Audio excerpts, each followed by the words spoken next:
Kalpetta police സ്റ്റേഷനിലെ custody കൊലപാതകത്തിൽ പിന്നെ സമഗ്രമായ അന്വേഷണം വേണം. പിന്നെ ഈ പോലീസുകാർക്കെതിരെ അട്രോസിറ്റി ആക്ട് പ്രകാരം കേസെടുക്കുകയും വേണം.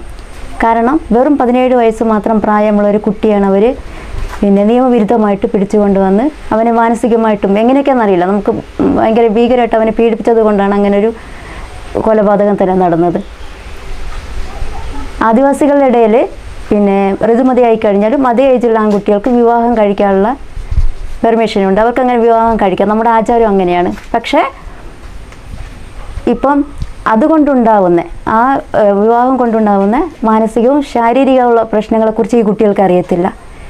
അതുകൊണ്ട് തന്നെ ഇപ്പോഴത്തെ നിയമത്തെക്കുറിച്ച് ഇവർക്ക് അറിയത്തില്ല. ഇവർ പിടിക്കപ്പെടുമ്പോഴാണ് തങ്ങളെന്തോ കുറ്റം ചെയ്തെന്ന് അവർ പോലും തിരിച്ചറിയുന്നത്. ഇപ്പോഴും ജയിലിൽ കിടക്കുന്ന കുറേ പേർക്ക് എന്തിനാണ് തങ്ങളെ കൊണ്ട് ജയിലിൽ അടച്ചിട്ടേക്കുന്നതെന്ന് പോലും വ്യക്തമല്ല. അപ്പോൾ ഗോകുൽ കേസിൽ തന്നെ ധാരാളം ദുരൂഹതകളുണ്ട്. അപ്പോൾ അത് പൊതുസമൂഹം അറിയുകയും ഈ പോലീസുകാർക്കെതിരെ മാതൃകാപരമായിട്ടുള്ള രീതിയിൽ ശിക്ഷ നൽകുകയും കൂടി വേണം. ഇവിടെ ഇത്തരം കൊലപാതകങ്ങൾ നടക്കുന്നതെന്ന് വെച്ചാൽ ആദിവാസികളെ എന്തും ചെയ്യുന്നൊരു ഇതുണ്ട്. ഇപ്പോൾ പൊതുസമൂഹമാണെങ്കിലും പിന്നെ ഇപ്പം ഗവൺമെൻറ് ആണെങ്കിലും അങ്ങനെ ഒരു കൊലപാതകം നടന്നാൽ പോലും അത് എതിർക്കില്ല. അവരെ ജോലിയിൽ നിന്ന് പിരിച്ചുവിടുകയോ ഇത്തരം കാര്യങ്ങളൊന്നും ചെയ്യില്ല. അതുകൊണ്ട് തന്നെ ആദിവാസികളോട് എങ്ങനെയും പെരുമാറാമെന്ന് അറിയുന്നത് കൊണ്ടാണ് ഇത്തരം കൊലപാതകങ്ങൾ നടക്കുന്നത്.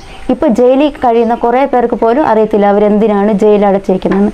അപ്പോൾ ഗവൺമെൻറ് ചെയ്യേണ്ട ഒരു കാര്യം വെച്ചാൽ ഇവർക്ക് നല്ല അവയർനെസ് ക്ലാസ്സുകൾ കൊടുത്തിട്ട് ഈ കുട്ടികളെ മോചിതരാക്കുകയാണ് വേണ്ടത്. അവർക്ക് പറഞ്ഞു കൊടുക്കുക എന്തിനാണ് ഇങ്ങനെ പിന്നെ ജയിലടച്ചെന്ന് പറഞ്ഞു കൊടുക്കുക. ഇപ്പോൾ പിന്നെ പറയാനുള്ളത് വെച്ചാൽ പിന്നെ ഈ ഗോകുൽ വിഷയത്തിൽ തന്നെ ആ കൊലപാതകം എന്താ സംഭവിച്ചതെന്ന് ഇപ്പോൾ അവരുടെ മാതാപിതാക്കൾക്ക് പോലും അറിയത്തില്ല. അവരെ വിളിച്ച് പറയുകയോ പിന്നെ കേസ് രജിസ്റ്റർ ചെയ്യുകയോ ഒന്നും ചെയ്തിട്ടില്ല. അപ്പോൾ ശരിക്കും ഭയങ്കര ഒരു ദുരൂഹത നിറഞ്ഞൊരു കേസാണിത്. അപ്പോൾ ഇതും അന്വേഷണം വരികയും എന്താണ് വ്യക്തമാക്കുകയും കൂടെ ചെയ്യേണ്ട ഉത്തരവാദിത്വം അന്വേഷണ ഉദ്യോഗസ്ഥർക്കടക്കം ഉണ്ട്.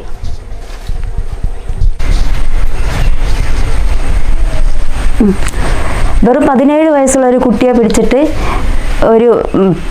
ഒരു മാതൃകാപരമായിട്ടുള്ള രീതിയിൽ പോലെ ഇടപെടാതെ ആ കുഞ്ഞുങ്ങൾക്ക് എങ്ങനെയാണ് പരിഗണന കൊടുക്കേണ്ടത് ആ രീതിയിൽ പോലെ ഇടപെടാതെയാണ് പോലീസ് ആ കുട്ടിയോട് പെരുമാറിയത്. ഇത്തരം കുട്ടികൾ ധാരാളമുണ്ട്. നമ്മൾ അറിയുന്നത് ഇങ്ങനെ ഒരു കേസ് വന്നത് കാരണമാണ് ഈ ഗോകുൽ വിഷയം വന്നത്. അല്ലാത്ത ഒരുപാട് കുട്ടികളുണ്ട് ഇങ്ങനെ മാനസിക പീഡനം അനുഭവിക്കുന്നത്. അപ്പോൾ ഇത്തരം കേസുകൾ ഇങ്ങനെ വരാൻ പാടില്ല. ഗോകുലിൻ്റെ കൊലപാതകത്തിന് ശേഷവും അവിടെ ഏറ്റവും അധികം ദുരൂഹതകൾ നടന്നിട്ടുണ്ട്. കാരണം അവരുടെ മാതാപിതാക്കളെ അറിയിക്കുകയോ പിന്നെ അവരെ രാത്രി വിളിക്കുകയോ, രാത്രി 11:30 അവനെ സ്റ്റേഷനിൽ എത്തിച്ചെന്നറിയുന്നു. പിന്നെ അവരായിട്ട് ഒരു കോണ്ടാക്ട്സും ഇല്ല. അവന് ഈ 17 വയസ്സുള്ള കുട്ടിയെ എങ്ങനെയാണ് പിന്നെ സ്റ്റേഷനിൽ നിർത്താൻ പറ്റുക? അപ്പോൾ അവർക്ക് നിയമത്തിൻ്റെ രീതിയിൽ കൊണ്ട് പോയിരുന്നെങ്കിൽ ഇങ്ങനൊരു ദുരന്തം ഉണ്ടാവില്ലായിരുന്നു.